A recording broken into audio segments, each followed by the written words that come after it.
Se mencionó el doctor William Soto también el tema de las guerras actuales, del terrorismo. ¿Cómo ve la situación de Siria, las guerras que existen en África, la confrontación Rusia-Ucrania, el tema de Colombia y la guerrilla?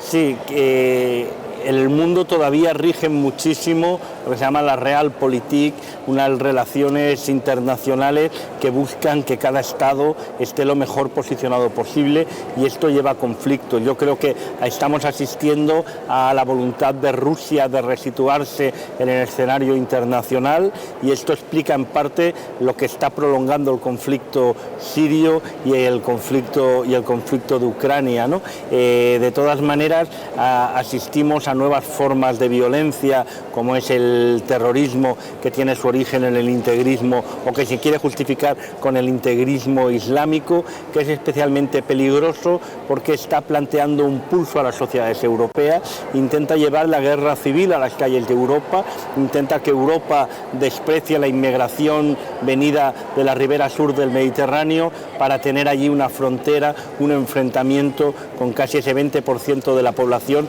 pacífica, razonable, que ha venido y que está conviviendo con normalidad. No hay que caer en la trampa, y por eso la respuesta del populismo con formas de xenofobia y de desprecio a la inmigración es especialmente peligrosa en Europa.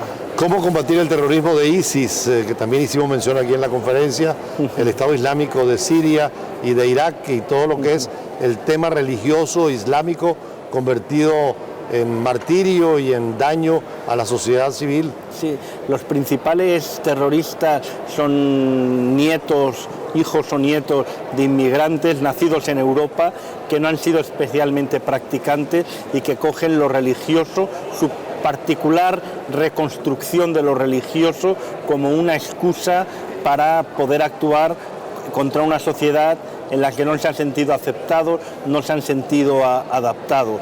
Y es un movimiento, como pudo ser en su momento el auge de algunos movimientos neonazis, es una respuesta de personas concretas que actúan enloquecidas, con rabia, y que es muy difícil de combatir. La gran respuesta, como siempre, está en la educación, en una formación integral de la persona que le haga entender los valores del humanismo, que le haga entender los valores de la diversidad y los derechos humanos. Seguramente algo se ha hecho mal en Europa para que gente que ha pasado por las escuelas públicas, por las universidades europeas, acaben siendo terroristas. Esto es lo que tendríamos que combatir. Yo siempre digo que se ha puesto más esfuerzo en algunos colegios de Francia en evitar que las niñas entren con velo, pero no se ha puesto el mismo esfuerzo en conseguir que las niñas decidan salir llevando o sin llevar velo, pero que sea una decisión personal y no impuesta por su comunidad. Finalmente, ¿cuál es el papel de la Unión Europea y el modelo que sirve para América Latina en cuanto a integración como paradigma? La Unión Europea está en una crisis profunda, no solo por la voluntad del Reino Unido de abandonarla, sino también porque desde que no se aprobó la Constitución Europea y se hizo un remedo con el Tratado de Lisboa, no ha sido capaz de dar respuesta satisfactoria a la crisis económica y a las crisis políticas que está viviendo. Hace falta, yo creo, refundar el modelo europeo, refundar el modelo de un mercado único, fuerte, pero que al mismo tiempo tiene una componente importante política, y esto pasa necesariamente no solo por tratar cuestiones de libre circulación de personas, de mercancías, de capitales, sino también tender hacia una armonización de la fiscalidad y hacia una armonización de los derechos sociales y laborales. Europa tiene que ser un espacio de convivencia donde los estados compartan el mismo nivel de bienestar, el mismo nivel de riqueza, el mismo nivel de oportunidades. España no está dando un mal ejemplo en la Unión Europea sin poder formar gobierno por problemas netamente políticos. Bueno, Bélgica estuvo varios años sin gobierno también. Empieza a haber parte de la población que piensa que sin gobierno se vive mejor, lo cual también es muy peligroso, ¿no?